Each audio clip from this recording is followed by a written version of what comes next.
واعلموا أن الله مع المتقين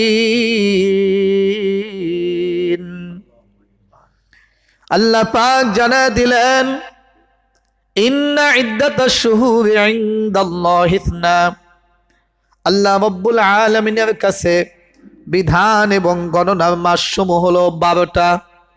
যেই মাসগুলো আল্লাহ পাক নির্ধারণ করেছেন, পৃথিবীর আসমান জমিন যেদিন শুরু করছেন, যেদিন সৃষ্টি করছেন, ওই দিন থেকে 12টা মাস নির্ধারিত হয়েছে। মিনহা আরবাতুন হুরুম, এই 12 মাসের মধ্যে আল্লাহ পাক 4টা মাসকে বড় দামি বানাইছেন, বড় সম্মানী বানাইছেন। এই 4টা মাস হলো জিলকাদ, জিলহাজ, মুহররম আর রজব। এই 4টা মাস, 4 মাসের মধ্যে রজব মাস এখন চলতেছে। কেমন দামি মাস, কেমন দামি মাস! যালিকাদ দীনুল কাইয়্যিম ফালা তাযলিমু ফীহিন্না আনফুসাকুম। আল্লাহ পাক জানায় দিলেন এই 4টা মাস হলো সম্মানী মাস। এর মধ্যে একটা মাস হলো রজব মাস। হাদিসের মধ্যে আসছে, আল্লাহর নবী বলেন রজব মাসকে তোমরা সম্মান করো, রজব মাসকে সম্মান করো। আল্লাহর যে বান্দা রজব মাসকে সম্মান করবে, রজব মাসের প্রতি সম্মান প্রদর্শন করবে, আল্লাহর নবী বলেন দুনিয়া এবং আখিরাতে আল্লাহ তারে সম্মানিত করবে। বলেন সুবহানাল্লাহ। কেমনে সম্মান করবা? ফালা তাযলিমু ফীহিন্না আনফুসাকুম, এই মাসের মধ্যে নিজেদের উপর গুনাহ করে জুলুম করবা না, নিজের নফসের উপর জুলুম করবা না, নিজের উপর অন্যায় করবা না। বলে হুজুর, মানুষ তো জুলুম করে অন্যের উপর, মানুষ তো অন্যায় করে অন্যের উপর। অন্যের জমি দখল করা এটা হলো জুলুম, অন্যের টাকা মেরে খাওয়া এটা হলো প্রতারণা, অন্যায়, অবিচার। অন্যকে আঘাত করা এটা হলো প্রতারণা। তাহলে আমরা তো নিজের উপর কেমনে জুলুম করলাম, অন্যের উপর তো জুলুম করলাম। বলে না না না, ফালা তাযলিমু ফীহিন্না আনফুসাকুম, এই রজব মাসের মধ্যে নিজেদের উপর জুলুম করবা না। তুমি যে অন্যের উপর জুলুম করতেছো, জুলুমের কারণে কিয়ামতের ময়দানে অন্যকে শাস্তি দেবে না। তুমি জুলুম করছো, তোমার বডির মধ্যে আগুন লাগাইবে। তুমি প্রতারণা করছো, তোমার হাতের মধ্যে আগুন লাগাইবে। চোখ দিয়া জিনা করছো, চোখের মধ্যে আগুন লাগাইবে। কান দিয়া অন্যায় করছো, কান দিয়া অন্য কিছু শুনছো, গুনাহের জিনিস শুনছো, কানের মধ্যে সীসা গলায় ঢেলে দেবে।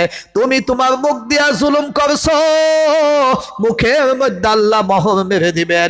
এই জুলুম করার কারণে যদিও দুনিয়াতে তুমি দেখছো তোমার জুলুমে অন্য কষ্ট পাইছে, আখিরাতের ময়দানে যেই জিনিস দ্বারা তুমি জুলুম করছো, এই জুলুমের আযাবগুলো তোমার দেহের উপর আসবে। কথা বলেন ঠিক কিনা? এই জন্য আল্লাহ পাক বলেন ফালা তাযলিমু ফীহিন্না আনফুসাকুম। ও দুনিয়ার মুসলমান, রজব মাসটাকে তোমরা সম্মান করো। এই মাসের মধ্যে জুলুম করিও না, অন্যায় করিও না, অবিচার করিও না, পাপাচার করিও না। কমাইয়া দাও, আগে বেশি করলে কমাইয়া দাও, নেকের কাজ কম করলে নেকের কাজকে বাড়াইয়া দাও। কারণ এই আয়াতের ফালা তাযলিমু ফীহিন্না আনফুসাকুম, মুফাসসিরিনে কেরাম বলেন এই আয়াতের তাফসীর হলো রজব মাস পাওয়ার পর কোন মানুষ যদি তার নেক আমলগুলো বাড়াইয়া দেয়, নেক আমলগুলো বাড়াইয়া দেয়, আল্লাহ পাক বাকি 11 মাসের মধ্যে তারে নেক আমল করার সুযোগ আল্লাহ বাড়াইয়া দিবেন। আর যদি কোনো মুসলমান রজব মাসের মধ্যে গুনাহগুলো ছেড়ে দেয়, গুনাহ না করে, আল্লাহ পাক অন্য 11 মাসের মধ্যে তার গুনাহমুক্ত রাখবে। বলেন সুবহানাল্লাহ। এই জন্য বলেন ফালা তাযলিমু ফীহিন্না আনফুসাকুম, নিজেদের উপর জুলুম করিও না। কারণ অন্যের উপর জুলুম করলে জুলুমের অন্যায়টা নিজের উপর আসবে। কিয়ামতের ময়দানে মালিকের সামনে তোমাকে দাঁড়াইতে হবে। এখন তো জুলুমের ধরনটা অনেক, নিত্য নতুন জুলুমের ধরন, অন্যায়ের ধরনটাও অনেক। আগে অন্যায় করতে গেলে মানুষের কাছে যাইতে হইতো, চুরি করতে হলে মানুষের কাছে যায় চুরি করতে হইতো। এখন মানুষের কাছেও যাইতে হয় না। বিভিন্ন সময় মানুষের অ্যাকাউন্টটা হ্যাক হয়ে যায়, হয় কি হয় না? অ্যাকাউন্ট হ্যাক হয়ে গেছে, কাছে যাইতে হয় না। মোবাইল চালান আপনি, আপনার মোবাইলে বিকাশে টাকা আরেকজনের মোবাইলে চলে গেছে। আপনার অ্যাকাউন্ট হ্যাক করে ফেলছে, কাছে যাইতে হয়, এখন ধরন ভিন্ন হয়েছে, সিস্টেম এত উন্নতি হয়েছে, বলে গেরেস্তের সিস্টেম যত উন্নত, চোরের সিস্টেম তার চেয়ে উন্নত বেশি। চোর সবই জানে কেমনে, যত উন্নতি প্রযুক্তি হোক না কেন, ওইটাকে কিভাবে খুলতে হবে এই সিস্টেম চোরের কাছে আছে। এই জন্য জুলুমের সিস্টেমটাও ভিন্ন হয়ে গেছে। সুতরাং রজব মাস পাওয়ার পর এই রজব মাসের মধ্যে যদি অন্যায় জুলুম না করি, এই মাসের মধ্যে যদি বেশি বেশি ইবাদত করি, আল্লাহ পাক আমাদের অন্য মাসের মধ্যে ইবাদত করার বেশি সুযোগ করে দিবেন। আমরা তো ইবাদতই করতে চাই, ইবাদতের মাধ্যমে মালিককে খুশি করতে চাই। সাহাবীদের জীবন ছিল এমন, সাহাবায়ে কেরাম জীবনের বিনিময়ে মালিককে খুশি করতে চাইছে। ওই যে বললাম সাহাবী, আল্লাহর নবীর একজন সাহাবী বিবাহ করছেন, বাসর করছেন, স্ত্রীর সাথে সহবাস করছেন, সকালবেলা গোসল করবেন, ফরজ গোসল করবেন, সহবাসের পর গোসল করবেন, কিন্তু সাহাবীর কানের মধ্যে আওয়াজ ভেসে আসছে, নবীজি আমার উহুদের ময়দানে যুদ্ধ করতেছে, সাহাবায়ে কেরাম বিপদে পড়ে গেছে, কান্নার আওয়াজ আসে, সাহাবীর কানের মধ্যে আওয়াজ আসছে। আমি আর আপনি হইলে বলতাম না না, যাব না, তারা মরে যায় মরে যাক, আমার কোনো সমস্যা নাই, আমার এই সাদের স্ত্রী ছেড়ে আমি যাব না, বাড়ি চাইরা যাব না, আমি আমার জানকে বিসর্জন দেব না। নবী যদি আমার কাছে আসে আমি বাহানা দিব স্ত্রী আমাকে ছাড়ে নাই, কিন্তু না না না, আল্লাহর নবীর সাহাবীর কানে যখন এই আওয়াজগুলো আসছে, সাহাবীদের কান্না আওয়াজ আসছে, উহুদের জমিনের মধ্যে সাহাবায়ে কেরাম পরাজিত হইতেছে, আওয়াজগুলো যখন সাহাবীর কানের মধ্যে আসছে, সাহাবী বলে না, আমার সাদের স্ত্রীর দরকার নাই, আমার জীবনের মায়ার দরকার নাই। সাহাবী ফরজ গোসল করে নাই, ফরজ গোসল সারিয়াই যুদ্ধের ময়দানে চলে গেছে। বলে এমন তরবারি হাতে নিয়ে এমন ভাবে কাফেরদের দলের মধ্যে ঢুকে গেছে, কাফেরদের দলের মধ্যে ঢুকিয়া কাফেরদের হত্যা করছে, পরিশেষে সাহাবীও শহীদ হয়ে গেছে। আল্লাহর নবী বলেন শহীদ যুদ্ধ যখন থেমে গেল, আমরা সাহাবীদেরকে খুঁজতে লাগলাম। আর শহীদদের সিস্টেম হলো, যারা শহীদ হবে তাদের গোসল দেওয়া হবে না, তাদের রক্ত মাখা জামা সহই তাদের দাফন করা হবে। কিয়ামতের ময়দানে মালিকের সামনে রক্ত মাখা জামা নিয়ে উঠবে, আর মালিককে বলবে, মালিক এই দুনিয়াতে জীবনের পরোয়া করি নাই, জীবনের মায়া করি নাই রে মালিক, হায়াত তুমি দিছো, মৌতের মালিকও তুমি, হায়াতের মালিকও তুমি, সম্পদের মালিকও তুমি, সব কিছুর মালিক তুমি, তোমার রাস্তায় নিজের জীবনটা দেখো বিলিয়ে দিছি, রক্ত মাখা জামা নিয়ে তোমার ময়দানে উঠছি। আল্লাহর নবী বলেন আমি ওই সাহাবীকে দেখলাম, আমি দাফন কাফনের ব্যবস্থা করতে চাইলাম, জানাজা দিতে গেলাম, দেখলাম সাহাবীর চুল থেকে পানি ঝরে পড়তেছে, বলেন সুবহানাল্লাহ। আমি তো চাইছিলাম গোসল ছাড়াই তাকে দাফন দেব, কারণ শহীদের গোসল দেওয়া হয় না, কিন্তু দেখলাম ফেরেশতারা তার গোসল দিতেছে, সুবহানাল্লাহ। ফেরেশতারা সাহাবীর গোসল দিচ্ছেন, কারণ নবী তো জানতেন না যে উনি সহবাস করে গোসল করেন নাই, গোসল না করেই যুদ্ধে চলে আসছেন, কিন্তু আল্লাহ তো জানেন, আল্লাহ তাআলা তাকে নাপাক অবস্থায় ময়দানে উঠাইবেন না। বলে দেখতেছে, নবী বলেন দেখি তার চুল থেকে নগদে পানি ঝরতেছে, বলে দেখলাম যে ফেরেশতারা, আল্লাহ তাআলার ফেরেশতারা, রহমতের ফেরেশতারা, জান্নাতের ফেরেশতারা ওই সাহাবীকে গোসল দিছে, বলেন সুবহানাল্লাহ। এর নাম হলো জীবন, এর নাম হলো মালিকের সাথে তাআল্লুক মা আল্লাহ, মালিকের সাথে সম্পর্ক করা। মালিকের সাথে সম্পর্কটা এমন ছিল, জীবন যাবে তবুও মালিকের নাফরমানি করবে না। লা তাআতা লিমাখলুকিন ফি মাসিয়াতিল খালিক, আরে এমন কোন কাজই বান্দা বান্দি করতে পারে না যেই কাজে মাখলুক সন্তুষ্টি হয়, মালিক আমার অসন্তুষ্টি হয়। বরঞ্চ মালিকের ইবাদত করতে গিয়ে যদি কোনো মাখলুক অসন্তুষ্ট হয়ে যায়, কোনো সৃষ্টি অসন্তুষ্ট হয়ে যায়, সেখানে ভ্রুক্ষেপ করা যাইবে না। মালিকের সন্তুষ্টি নিয়ে আগাইতে হবে, কারণ আমার মালিক এমন মালিক, এমন দয়ার মালিক, মায়ার মালিক। আল্লাহকে যদিও আমরা ভুইলা যাই, মালিক আমাদের ভোলেন না। আল্লাহকে যদিও আমরা ভুলে যাই, মালিক আমাদেরকে ভোলেন না। কিতাবের মধ্যে ঘটনা আসছে, একজন আল্লাহর গোলাম, ধনীর দোলাল, কোটিপতি বাবার সন্তান, কোটি কোটি টাকা। বর্তমান সময়ের মধ্যে জালেম কারা হয়? অধিকাংশ জালেম হয় বড়লোকের সন্তানগুলো, কারণ টাকা অপচয় করে, মানুষকে মারে, হত্যা করে, মানুষের কাছে এভাবে অঢেল সম্পত্তির জন্য সম্পদ অর্ধেক আছে আরো চায়। গরিব বেশি জুলুমবাজ হয় না, বড়লোক বেশি জুলুমবাজ হয়। কথা বলেন ঠিক কিনা? কোটি টাকার সম্পদের মালিকের সন্তান, যুবক, সুদর্শন যুবক, নিশা করে নদীর পারে পড়ে থাকতো। শুধু এত সামান্য কোনো নিশা না, কোটি কোটি টাকার নেশা করতো। ওর কাজই ছিল সারাদিন নেশা করবে, নেশা করে রাস্তাঘাটে পড়ে থাকতো। বর্তমান সময়ে অনেক ঢাকার বাড়িওয়ালার সন্তানগুলায় অলিগলিতে নেশা করে পড়ে থাকে। সাধারণ মানুষ কিছু বলতে পারে না, কারণ বাড়িওয়ালার ছেলে আছে কি নাই? অনেক আছে এরকম। আমার চাচা, বড় চাচা, ঢাকাতে এক বাসা আছে, বাড়ি আছে। তো ওই বাড়ির পাশে ফ্যাক্টরি, ওই ফ্যাক্টরির মালিকের ছেলে নেশা করে চাচার বাড়ির কোনার মধ্যে পড়ে থাকে সবসময়, কিছুই বলতে পারে না। এটা কেন হয়েছে? সম্পদের প্রাচুর্যতা তাকে নষ্ট করে দিছে। অধিকাংশ সম্পদশালী সম্পদ হওয়ার পরেই জুলুমবাজ হয়, সম্পদ হওয়ার পরেই নেশা করে, বিলাসিতা করে। কারণ সম্পদে থাকলে বিলাসিতা সহজ হয়ে যায়। আপনি 10টা নারী আইনা নাচাইবেন, এটা তো টাকা ছাড়া হইব না। কি বলেন? টাকা ছাড়া হইব? আপনার সম্পদ আছে, আপনি নাচাইছেন, আরেকজনের মন চাইছে কিন্তু সম্পদ নাই, তার কাছে আসবে না।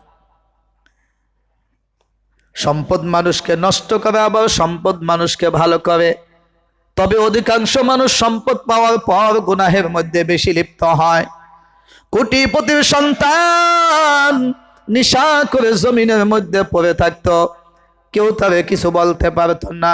ওই যুগের মধ্যে একজন বুজুর্গ আল্লামা জুন্নুন মিসরি রাহমাতুল্লাহি আলাইহি নদীর ধারে এইভাবে কাপড় কাচতেছে, নিজের কাপড় নিজে ধুইতেছে। আল্লামা জুন্নুন মিসরি রাহমাতুল্লাহি আলাইহি নদীর ধারে কাপড় কাচতেছে। এমন সময় দেখে নদীর ভিতর থেকে একটা কচ্ছপ নদীর নিচ থেকে ভেসে উঠেছে। আল্লাহর ওলি ডাক দিয়া বলেন, কেন ওই কচ্ছপটা নিচ থেকে ভেসে উঠলো? ওই নদীর মাঝখান থেকে কচ্ছপটা দেখে নদীর কিনারায় আসতেছে। আল্লাহর ওলিরা বুঝতে পারেন মনে হয় যে কোনো একটা কিছু এখানে ঘটতে যাচ্ছে। আল্লাহ বলি জুন্নুন মিসরি রাহমাতুল্লাহি আলাইহি কাপড়টা ছেড়ে দিলেন। দেখি আল্লাহ কি নিদর্শন দেখায়। চুপি চুপি কচ্ছপের কাছে চলে আসলেন। আল্লাহ বলি বলেন, আমি দেখলাম কচ্ছপটা নদীর মাঝখান থেকে উঠে আস্তে আস্তে নদীর কিনারায় চলে আসলো।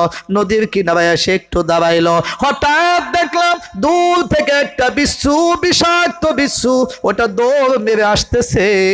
দৌড় মেরে এসে নদীর পাড়ে এসে লাফ দিয়া কচ্ছপের পিঠের উপর চলে বসলো। এবার যখন কচ্ছপের পিঠের উপর চলে বসলো, কচ্ছপটাও চলা শুরু করলো। আল্লাহ বলি জুন্নুন মিসরি রাহমাতুল্লাহি আলাইহি বলেন, অবশ্যই অবশ্যই আমার মালিক আজকে এখানে কোনো একটা কিছু দেখাইবেন। জুন্নুন মিসরি রাহমাতুল্লাহি আলাইহি বলেন, আমি একটা নৌকা নিয়ে চুপি চুপি অন্য সাইড দিয়া চলতে লাগলাম। আমি দেখলাম কচ্ছপটা চলতেছে, কচ্ছপের উপর ওই বিচ্ছুটাও বসে আছে। চলতেছে চলতেছে ওই নদী পার হইতেছে। জুন্নুন মিসরি রাহমাতুল্লাহি আলাইহি বলেন, আমিও নৌকা নিয়ে ছুটতেছি, পাশ দিয়ে পলায়া পলায়া। আমি দেখলাম কচ্ছপটা দ্রুত বেগে ছুটল। এবার আমি আগে নদী পার হইয়া উপরে উঠলাম, কচ্ছপটাও নদীর তীরে ভিড়ল। এবার কচ্ছপের পিঠ থেকে লাফ দিয়া বিচ্ছুটা এবার নদীর পাড়ে উঠলো। আমি একটা গাছের আড়াল হয়ে রইলাম, দেখি কারণটা কি। আমি যখন গাছের আড়াল হয়ে রইলাম, আমি দেখলাম একটা আশ্চর্য ঘটনা। আমি দেখি একজন যুবক পড়ে আছে নদীর সাইডে, মাতাল অবস্থায় পড়ে আছে। যুবকের কপালের সামনে একটা বিষাক্ত শাক সবল মেরে আছে, এখনই তারে সবল মারবে। এই মুহূর্তে দেখতেছি ওই কচ্ছপের উপর থেকে বিচ্ছুটা এমন জোরে দৌড় দিছে, দৌড় দিয়া পারে উঠিয়া যখনই ওই বিষাক্ত সাপটা ওই যুবকের শরীরের মধ্যে সবল মারবে, অমনি মুহূর্তেই দেখি বিচ্ছুটা লাফ দিয়া যাইয়া সাপের গলার মধ্যে একটা কামড় মেরে দিল। সাপটা জায়গায় মারা গেল, বিচ্ছুটা আবার চলে গেল। বলে এই অবস্থা দেখে আমি বললাম, মালিক মনে হয় কোনো তোমার বলি ওখানে ঘুমায় আছে, না হইলে তুমি কেন ওই মানুষটারে বাঁচাইবা? আল্লাহ বলি ওই যুবকের পাশে গেল, দেখে যুবক অচেতন অবস্থায় শুয়ে আছে, মাতাল অবস্থায় শুয়ে আছে। যুবককে ডাকলেন, মাথায় পানি দিয়া উঠাইলেন, আরে যুবক উঠো উঠো। যুবক চোখটা মেলে তাকায় দেখে, হায় হায় হায়, ওই জগতের বড় আল্লাহ বলি জুন্নুন মিসরি তার পাশে। বলে হুজুর আমি একজন মাতাল, যুবকের পাশে আপনি কেন আসলেন, আপনি কেন আসলেন? এবার আল্লাহ বলি জুন্নুন মিসরি ডাক দেয়া বলে, যুবক রে কেন আসলাম জানো নি রে যুবক, আমি এই ঘটনা দেখলাম, এই জন্য আসলাম। এই যে তোমার পাশে যে সাপটা দেখতেছো, এই সাপটা তোমার মেরে ফেলতেছো বল দিত, কিন্তু আমি দেখলাম তোমাকে আমার মালিক বাঁচানোর জন্য এমন বিষাক্ত একটা বিচ্ছু পাঠাইয়া দিছে, কচ্ছপের উপর দিয়া নদী পার করাইয়া।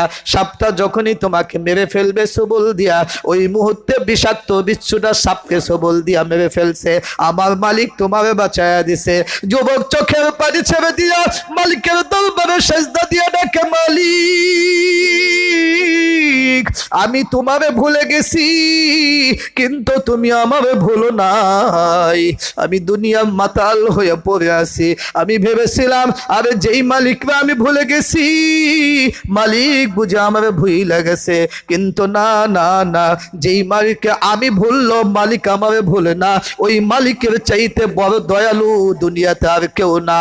তওবা করলেন, পীর সাহেবের হাতে হাত দিলেন, আল্লাহর ওলির হাতে হাত দিয়ে বায়াত হয়ে বললেন, হুজুর আজকে থেকে তওবা করলাম, যেই মালিকরে বান্দা ভুললো মালিক বান্দারে ভোলে না, ওই মালিকের চেয়ে দয়ালু পৃথিবীতে আর কেউ হইতে পারে না। আপনার হাতে বায়াত হয়ে গেলাম হুজুর, তওবা করলাম, আর কোনোদিন নিশা পানি করব না। এখন থেকে যেই মালিক আমারে ভুলে নাই, মৃত্যুর আগ পর্যন্ত আমি যুবক ওই মালিকরে কোনোদিন ভুলবো না। আল্লাহ রাব্বুল আলামিনের কাছে তওবা করার কারণে আল্লাহ পাক ওই যুবককেও ওলির খাতায় নাম লেখায়া দিয়েছেন। এই জন্য আল্লাহ পাক বলেন, ফালা তাযলিমু ফীহিন্না আনফুসাকুম, এই রজব মাসের মধ্যে তোমরা নিজেদের উপর গুনাহ করিয়া জুলুম করিও না, কারণ এই দেহটাকে আমি আল্লাহ বড় দয়া কইরা বানাইছি, আমি আল্লাহ বড় মায়া কইরা বানাইছি। জানো রে গোলাম, এই পৃথিবীর সব কিছু আমি কেমনে বানাইছি? সূরা ইয়াসিনের মধ্যে আল্লাহ পাক বলেন, ইন্নামা আমরুহু ইযা আরাদা শাইআন আন ইয়াকুলা লাহু কুন ফায়াকুন। আল্লাহ পাক বলেন, আমি যখন গাছ বানানোর ইচ্ছা করছি, আমি যখন মাছ বানানোর ইচ্ছা করছি, আসমান বানানোর ইচ্ছা করছি, জমিন বানানোর ইচ্ছা করছি, শুধু মানুষ ছাড়া যা কিছু আমি বানানোর ইচ্ছা করছি, এই সব কিছুতে ইন্নামা আমরুহু ইযা আরাদা শাইআন, আমি যখন কোনো কিছু বানানোর ইচ্ছা করছি, আইয়াকুলা লাহু কুন ফায়াকুন, আমি আল্লাহ শুদ্ধ কোন শব্দটা বলছি, আমি বলছি হয়ে যাও, আর এই জগতের কোনো কিছুই হইতে দেরি করে নাই। কিন্তু গোলাম তোমারে আমি কোন শব্দ দ্বারা বানাই নাই, তোমার এই চেহারাটাকে, যেই চেহারাটাকে এত সুন্দর কইরা বানাইছি, এই চেহারাটাকে আমি আল্লাহ আমার কুদরতি হাত দ্বারা বানাইছি। আল্লাহ তাআলা আমাদেরকে আল্লাহ তাআলা কেন ভালোবাসেন? কারণ আল্লাহর কুদরতি হাত আমার এই চেহারার মধ্যে লাগছে। আমি তো বুঝি না আল্লাহ আমাকে কত মায়া করেন, কত দয়া করেন, আমি বুঝি না। আল্লাহর নবী সাল্লাল্লাহু আলাইহি সাল্লাম, মিশকাত শরীফের হাদিস, আল্লাহর নবী বলেন, আমি আমার উম্মতদের জন্য পাগল, আমি আমার উম্মতকে জাহান্নাম থেকে জান্নাতে নেওয়ার জন্য অস্থির হয়ে আছি। নবীজি আমার হাদিসের মধ্যে আসছে, একজন ইহুদিও যদি মারা যায় তো নবীর যুগে নবী কান্না করতেন, নবী চোখের পানি ছেড়ে দিতেন, আর আফসোস করে বলতেন, আমার একজন উম্মত আজকে কালিমা না গ্রহণ না করে সে জাহান্নামের বাসিন্দা হয়ে গেল। আফসোস করতেন, কেমনে থাকবে এই জাহান্নামে, আজীবন কেমনে থাকবে, কোনোদিন পার পাইব না। যারা ঈমান ছাড়া কবরে যাইব, কোনোদিন ওদের মুক্তির কোনো ব্যবস্থা নাই, কোনো মুক্তির ব্যবস্থা নাই। চিন্তা করে দেখেন, সারাটা জীবন যেই জীবনের শুরু আছে শেষ নাই, কেমনে থাকবো এই জায়গায়, কেমনে থাকবো? নবীজির দিলটা দ্বিখণ্ডিত হয়ে যেত, টুকরো টুকরো হয়ে যেত ভেঙে। আমার উম্মত কালিমা ছাড়া মৃত্যুবরণ করলো, কেমনে থাকবো জাহান্নামে? তা আমরাও তো সেই নবীর উম্মত, আমরা গুনাহ করতেছি। নবী বলেন আমি আমার উম্মতদেরকে দেখতেছি এরকম ভাবে উম্মত জাহান্নামের দিকে দৌড়াইতেছে, জাহান্নামের দিকে দৌড়াইতেছে। বলে এই যে লাইট জ্বলে, কিছুদিন আগে আমাদের বারিন্দায় পোকায় ভরে যাইতো, সকালবেলা আমার মনে হয় যে কোটি কোটি পোকা মরে পড়ে থাকতো। কথা বলেন ঠিক কিনা? দেখছেন না? এরকম ভাবে যদি ওজন হইতো ওগুলো, তাহলে এক পা দেড় পা এরকম ভাবে মরে পড়ে থাকতো, এতগুলো করে পোকা। ওই পোকা তো কোনোদিন এই চিন্তা করে নাই, পোকা ভাবছে ওই লাইটের মধ্যে তার খাবার আছে, দৌড়ে গেছে, পোকা বুঝে নাই। কিন্তু পরিশেষে পোকার জীবন শেষ হয়ে গেছে। আমি আপনি যদি পোকাকে ধরে টেনেও রাখতাম, আবার ছেড়ে দিলে পোকা ওই জায়গায় যাইতো। কি বলেন? যাইতো না? আপনি লাইটের সামনে যখন পোকা পড়ে, আপনি ধৈর্য কতক্ষণ আটকা রেখে আবার ছেড়ে দিবেন, দেখবেন ওই জায়গায় যাবো। পোকা বুঝতে পারে না যে এই মানুষটা আসলে আমাকে মায়া করে, আমাকে দয়া করে। পোকা মনে করতেছে এটা আমার শত্রু, ওখানে আমার খাবার আছে। কিন্তু আমি তো জানি না পোকা, ওখানে তোমার খাবার নাই, ওখানে গেলে তোমার জীবনটা শেষ হয়ে যাবে, তুমি মরে যাইবা, জ্বলে যাইবা। তো আল্লাহর নবী বলেন মিশকাত শরীফের হাদিসের মধ্যে, আমি দেখতেছি আমার উম্মতরা জাহান্নামের দিকে এমন ভাবে দৌড়াইতেছে, বলে আমি মাজা ধইরা তাদেরকে টেনে টেনে আনার চেষ্টা করতেছি, বলে টেনে আনি আবার ছেড়ে দিয়ে আবার ওদিকে দৌড়াইতেছে। এই জন্য এই রজব মাস আল্লাহ তাআলা আমাদেরকে রজব মাসের মধ্যে বলছেন, হাদিসে আল্লাহ নবী বলেন যে এই রজব মাসে যারা আমল করবে, বেশি বেশি আমল করবে, আল্লাহ তাআলা পুরা অন্য 11 মাসের মধ্যে আমলের সুযোগ করে দেবেন আমাদেরকে। যারা গুনাহ ছাড়বে তাদেরকে গুনাহ ছাড়ার তৌফিক আল্লাহ তাআলা দিয়ে দেবেন। এই জন্য আমরা তো মাসও জানি না কোনটা কোন মাস। রমজানের বাকি আর মাত্র 1 মাস 22-23 দিন আছে রমজানের বাকি। এই জন্য রমজানের জন্য প্রস্তুতি নিতে হবে। বাসায় অনুষ্ঠান থাকলে যেরকম ভাবে অনুষ্ঠানের 1-1.5 মাস আগে থেকে আমার একটা প্রিপারেশন থাকে, এই জন্য রমজানের আগে আমাকে কাজ থেকে ফারেগ হইতে হবে যে আমি যা ইনকাম করব রমজানের আগে করব, রমজানের মধ্যে আমি একটু আল্লাহ তাআলার ইবাদত বেশি বেশি করব। পারবো না ইনশাআল্লাহ? আল্লাহ রাব্বুল আলামিন আমাদেরকে তৌফিক দান করেন। আর একটা আমল হলো, আল্লাহর নবী বলেন ইযা দাখালা রাজাবু ক্বালা আল্লাহুম্মা বারিক লানা ফি রজব ওয়া শাবান ওয়া বাল্লিগনা রমাদান। বলে রজব মাস যখন আসবে তখন তোমরা এই দোয়াটা বেশি বেশি পড়বা, আল্লাহুম্মা বারিক লানা। বলেন আল্লাহুম্মা বারিক লানা ফি রজব ওয়া শাবান ওয়া বাল্লিগনা রমাদান। বলে এই দোয়া আল্লাহ তাআলা আল্লাহর নবী শিখাইছেন, কত সুন্দর। আল্লাহুম্মা, হে আল্লাহ, বারিক লানা, আমাদের জন্য বরকতময় করেন, আমাদের জন্য পুণ্যময় করেন, ফি রজব ওয়া শাবান, রজব মাস এবং শাবান মাসের মধ্যে আমাদেরকে বরকত দান করেন, ওয়া বাল্লিগনা রমাদান, এবং রমজান পর্যন্ত আমাদের হায়াতকে দীর্ঘায়িত করেন। আল্লাহ তাআলা আমাদেরকে রজব মাসে বেশি বেশি আমল করার এবং গুনাহ ছাড়ার তৌফিক দান করেন।